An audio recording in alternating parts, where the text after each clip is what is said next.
All right, Unexplained Ones, this is Dr. Mounce, and I have got some Triangle UAP updates for you. But first, if you haven't already, hit the subscribe button, hit the like button. It's the very best ways that you can support the podcast. If you're listening to us on the audio-only version, be sure to hit the follow button and consider leaving us a review. We love reading your reviews. And now let's get to these Triangle UFO updates on All Things Unexplained. I am here to discuss the so-called flying saucers.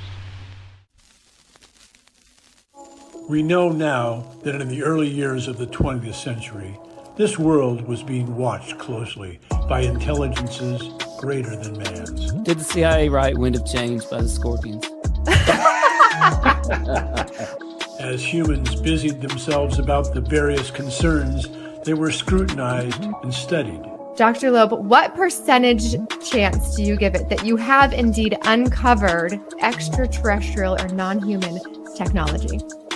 With infinite complacence, people went about their affairs, yet across an immense ethereal gulf, intellects vast and unsympathetic threw their plans against us.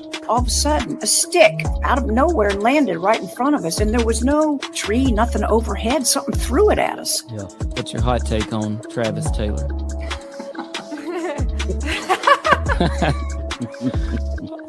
I've got an exclusive for you guys if you want it about the Alaska. We do. Okay. Dr. Taylor was revealed to be the chief scientist of the UAP task force with the Pentagon. All Things Unexplained. So some of that, I think, sir, we'll save for closed session.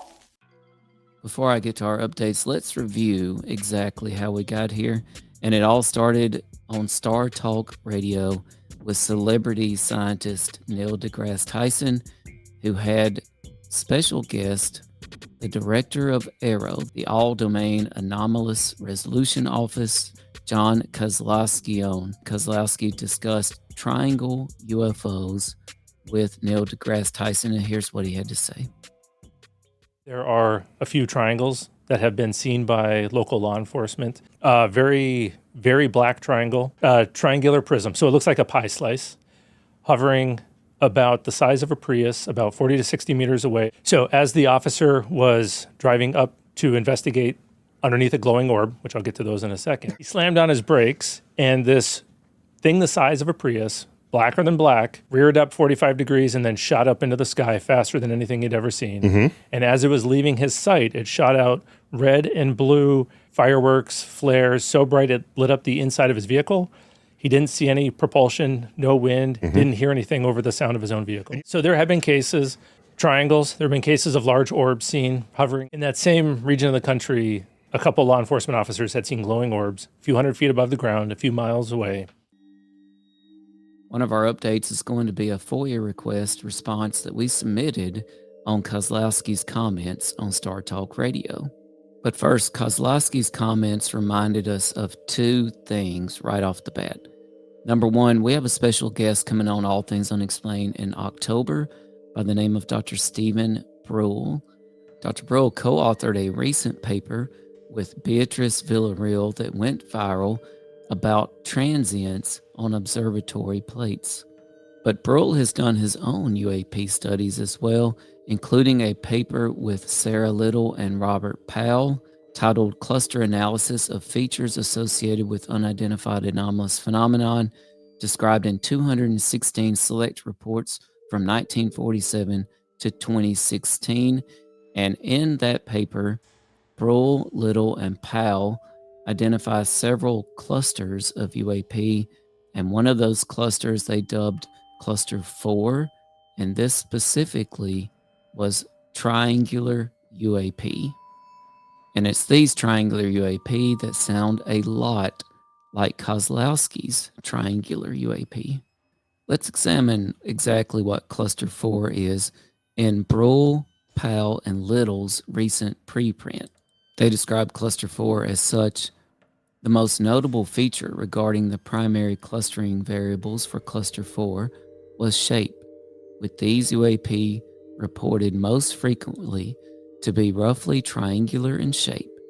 For example, triangle, delta, boomerang chevron. All objects in this cluster displayed an ability to hover. None were associated with EM effects or sound, and they were intermediate in size relative to other clusters. In terms of secondary characteristics, objects in Cluster 4 tended to be observed at low altitudes and relatively near the observer. It is notable that nearly all sightings of UAP assigned to Cluster 4 took place at night, 92%, and black was the single most common object color reported, 32%. In more than 2/3 of these cases, the UAP displayed distinct lights, a higher percentage than any other cluster type. Objects in Cluster 4 were more likely than all other identified UAP types to exhibit estimated speeds greater than Mach 1 and instantaneous acceleration or deceleration. More than 40% displayed odd movement patterns and approached the observer. In terms of hovering, the paper notes, consistent with the manual analysis conducted by Powell, reports of objects roughly triangular in shape began to appear significantly more recently than reports of objects in nearly all other clusters. That prior work had also noted the association between triangular-shaped objects and distinct red and white lighting patterns. Objects assigned statistically to the cluster comprising the highest percentage of roughly triangular objects in the current work were significantly more likely than objects in all other clusters, except Cluster 7, to exhibit distinct lighting patterns, and these were most often reported to be red and white in color. Results of Powell suggested that while hovering could be observed in objects of any shape, this feature was most common in triangular objects. Results of our cluster analysis differ somewhat from this conclusion. While objects in the cluster comprising the highest percentage of truly triangular UAP were in fact all noted to display hovering, we also identified a cluster consisting entirely of disk or spherical objects that also all exhibited hovering. Thus, a statistical approach to identifying UAP types based on multiple features suggests that hovering may be linked to both distinct disk, spherical, and triangular shapes. In terms of EM, that is electromagnetic effects, Powell concluded that triangle-shaped UAP do not exhibit EM effects. Our findings that the cluster comprising the highest percentage of triangular-shaped UAP, also known as Cluster 4, did not exhibit EM effects would be consistent with this prior work. However, our results suggested that UAP exhibiting EM effects reflected a distinct group of UAP reports rather than simply being a characteristic associated with a single shape. Nonetheless, as in this prior work, examination of object shapes in Cluster 6 suggested that disk or spheres were the most common shape associated with EM effects. As noted in the results, 97% of UAP exhibiting EM effects were reported to be within 2,000 feet or less from the observer. Although possible bias due to selection criteria for inclusion in this study must be considered, these findings may suggest an approximate upper limit, at least in order of magnitude, for the distance over which EM effects can be exerted. Their preprint also said in terms of light colors, in 10 of 26 of nighttime sightings of roughly triangular UAP, that's Cluster 4, the objects displayed both red and white lights simultaneously. Beyond red and white, blue or purple was the most common color of distinct lights. And remember, Kozlowski said that law enforcement encountered these triangular UAP, which emitted red and blue lights. And then finally, and this is really interesting, when examined at the level of individual UAP reports, 32.9% of the objects assigned to clusters 1 and 4 hovered silently, but also displayed either instant acceleration or deceleration or speeds greater than Mach 1. The extreme kinematic range reported in many UAP reports assigned to these clusters and the total absence of any sound suggests that these flight characteristics are not likely achieved via traditional aircraft propulsion methods. Wow. Want to be a real part of the show? One of the best ways you can support us is by visiting our official store. All you have to do is head over to unexplainedswag.com. There you can pick up podcast t-shirts, podcast hoodies, coffee mugs, and lots more, including our best-selling UFO t-shirt and UAP t-shirt. Just head over to unexplainedswag.com. You can also get to the store from our main website, allthingsunexplained.com, and from wherever you're listening or watching to us at. Dr. Bruhl and Beatrice Villarreal recently wrote a paper released July 25th, 2025, titled Some Transients in the Palomar Observatory Sky Survey, also known as POSS-1, may be associated with above-ground nuclear testing and reports of unidentified anomalous phenomena, and this particular preprint went viral. Dr. Bruhl also recommended another triangular UAP expert to us by the name of David Marler. David is the executive director of the National UFO Historical Record Center. As we said on our last episode, we reached out to David for a comment, and he did send us a comment. And that is another update we have for you. But first, continuing with our review, Villarreal also has other papers on these transients that appear in observatory plates. One of those papers was co-authored by a scientist by the name of Andruk. What we noticed about Andruk was he works for the main astronomical observatory of the NAS of Ukraine, and that observatory was familiar to All Things Unexplained. And it's really interesting how that observatory is familiar to us, because the second thing that Kozlowski's comments on Star Talk Radio reminded us of was this Ukrainian study on UAP, a study from October of 2022. This Ukrainian study discussed two types of UAPs that they identified, and they called them cosmics and phantoms. The cosmics were very bright UAP, but the phantoms they described similarly to how Kozlowski described triangular UAP as being very, very dark or black. So black, as a matter of fact, that they actually absorbed the light around them. Now, this study also kind of went viral when it came out, and we thought, wow, this is a tremendous study.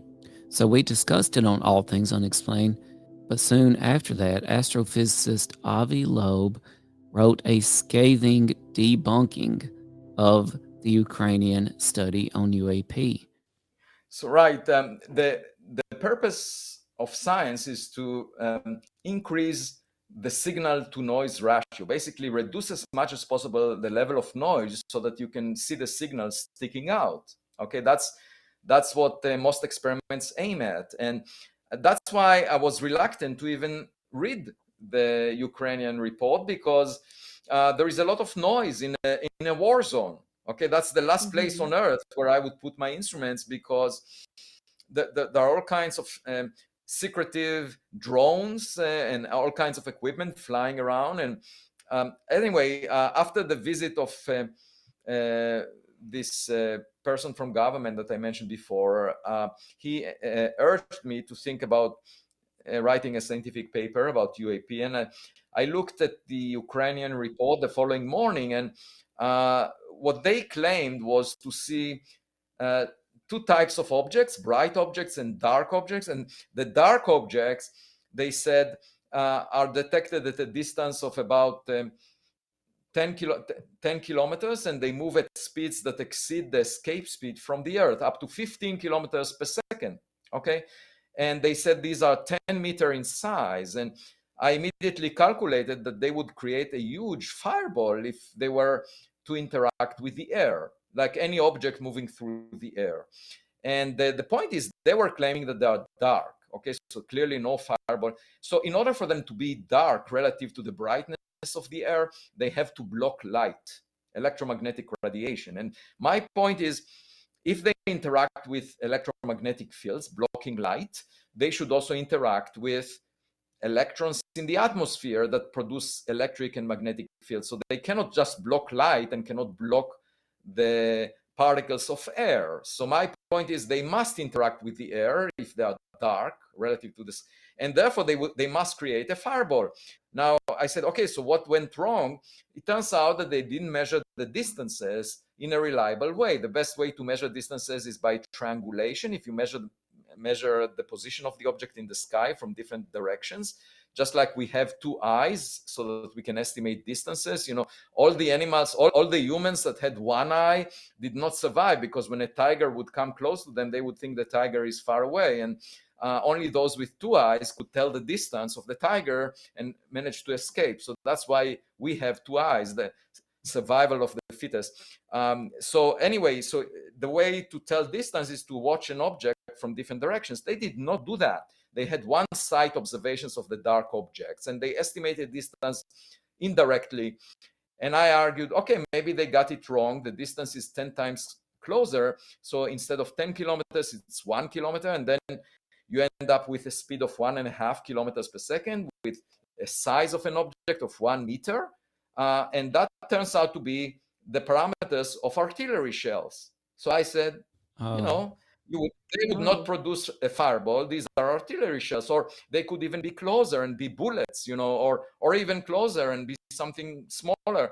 So my point was that their distance estimate is incorrect. And I just wrote a quick paper about it. And until they demonstrate they measure distances correctly, we should not pay attention.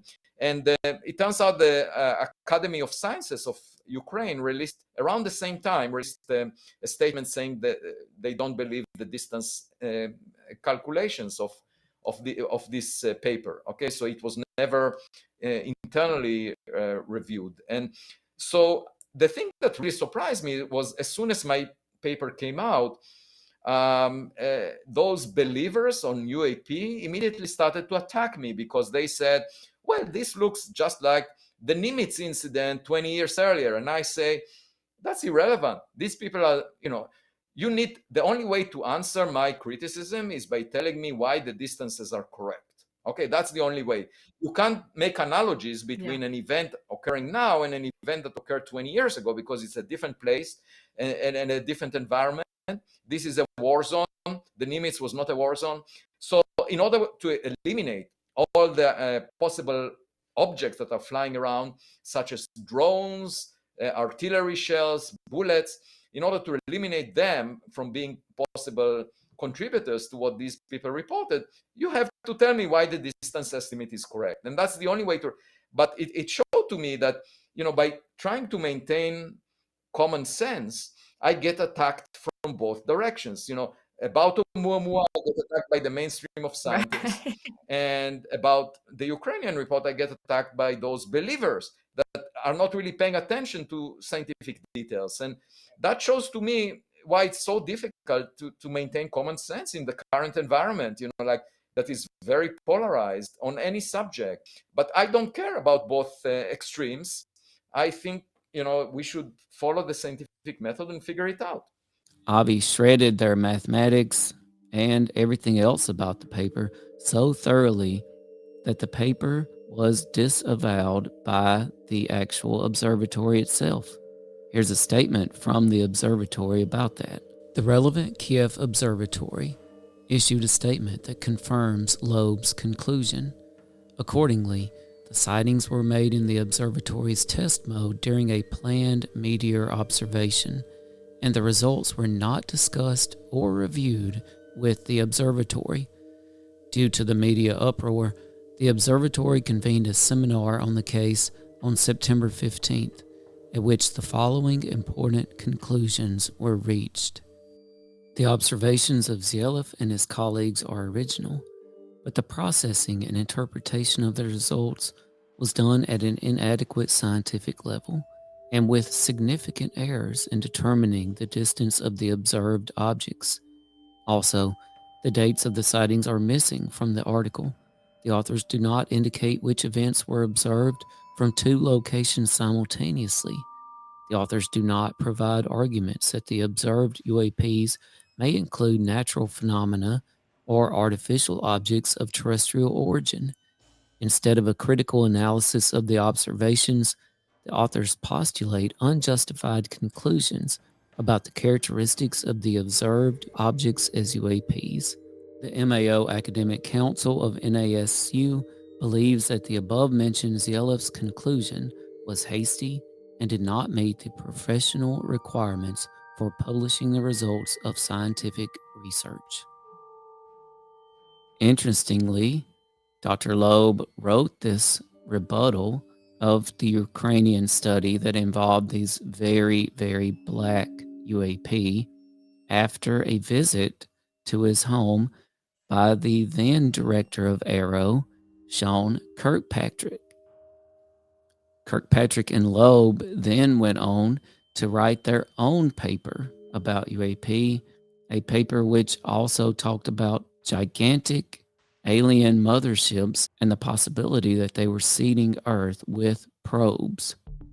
So, closing the circle, one of Villarreal's papers from June of 2021 involved data from the main astronomical observatory of the NAS of Ukraine, the same observatory whose scientists put forth a paper with very black UAP that was completely eviscerated by Avi Loeb and then summarily dismissed by the observatory itself. And Villarreal and Avi Loeb just happened to be connected through the Galileo project. Dr. Loeb is the founder and director of the Galileo project, a Harvard-led research initiative that uses a scientific, agnostic approach to search for evidence of extraterrestrial technological signatures, including UAP and interstellar objects. In a paper from May 2022 by Villarreal and others called A Glint in the Eye, Photographic Plate Archive Searches for Non-Terrestrial Artifacts. At the very end in the acknowledgments, it says, BV, that's Beatrice Villarreal, wishes to thank the Galileo Project for providing a helpful and inspiring scientific community. And now let's get to our updates. First off, we submitted a FOIA request for information on the things that Dr. Kozlowski was talking about on Star Talk Radio, especially about these triangular craft. We received an interesting response already from the Department of Defense, Office of the Secretary of Defense, Joint Staff, Freedom of Information Office. Here's what they had to tell us. Although we have already begun processing your request, we will not be able to respond within the FOIA's 20-day statutory time period, as there are unusual circumstances which impact our ability to quickly process your request. The FOIA defines unusual circumstances as A, the need to search for and collect records from a facility geographically separated from this office. B, the potential volume of records responsive to your request. And C, the need for consultation with one or more other agencies or DoD components having a substantial interest in either the determination or the subject matter of the records. At least one, if not more, of these scenarios applies or would likely apply to your request. While this office handles FOIA requests for OSD, JS, and other component offices, we do not actually hold their records, and our office is not geographically located with these organizations.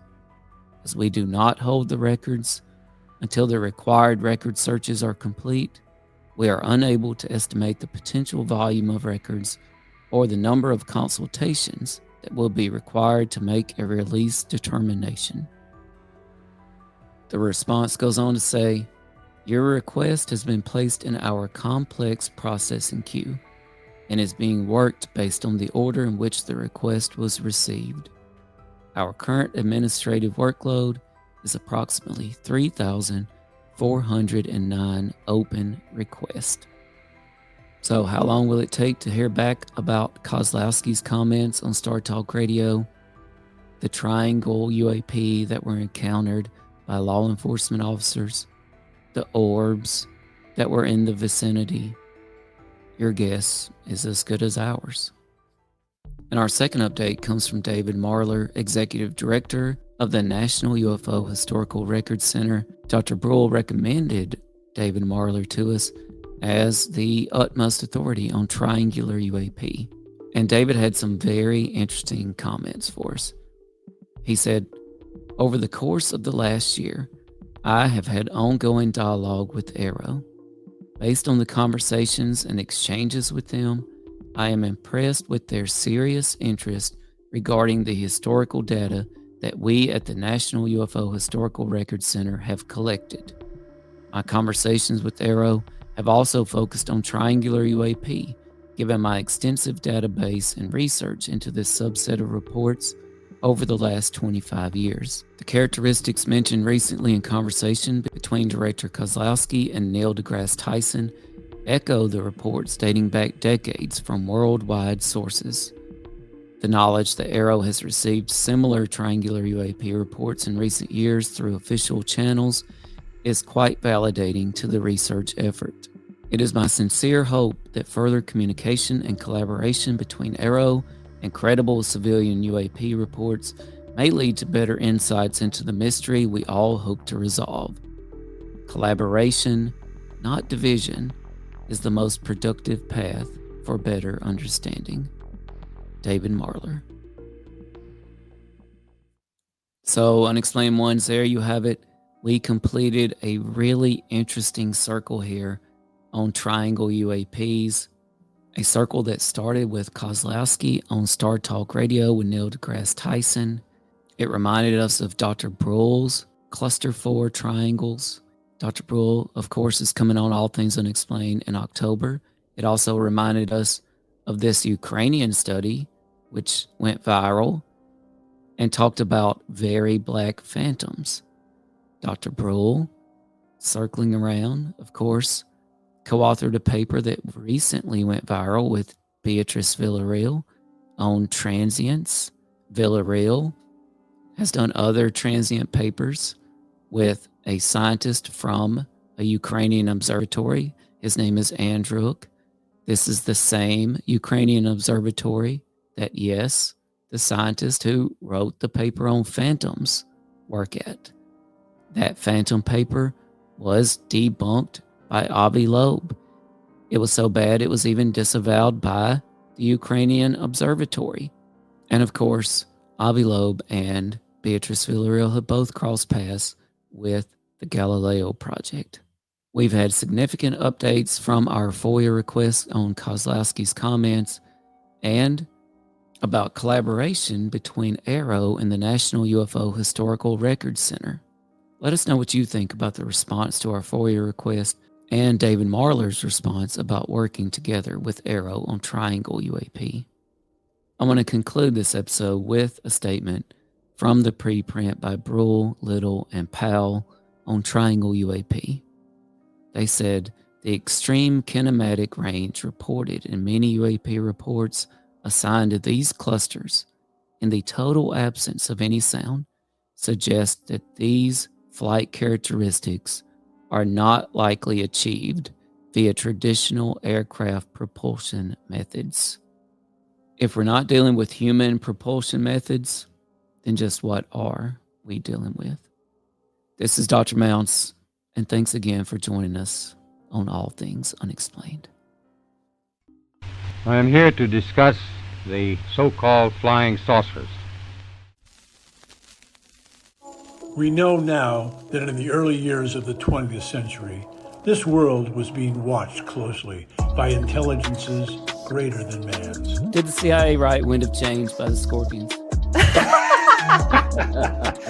As humans busied themselves about the various concerns, they were scrutinized and studied. Dr. Loeb, what percentage chance do you give it that you have indeed uncovered extraterrestrial or non-human technology? With infinite complacence, people went about their affairs, yet across an immense ethereal gulf, intellects vast and unsympathetic drew their plans against us. all of a sudden, a stick out of nowhere landed right in front of us, and there was no tree, nothing overhead. Something threw it at us. Yeah. What's your hot take on Travis Taylor?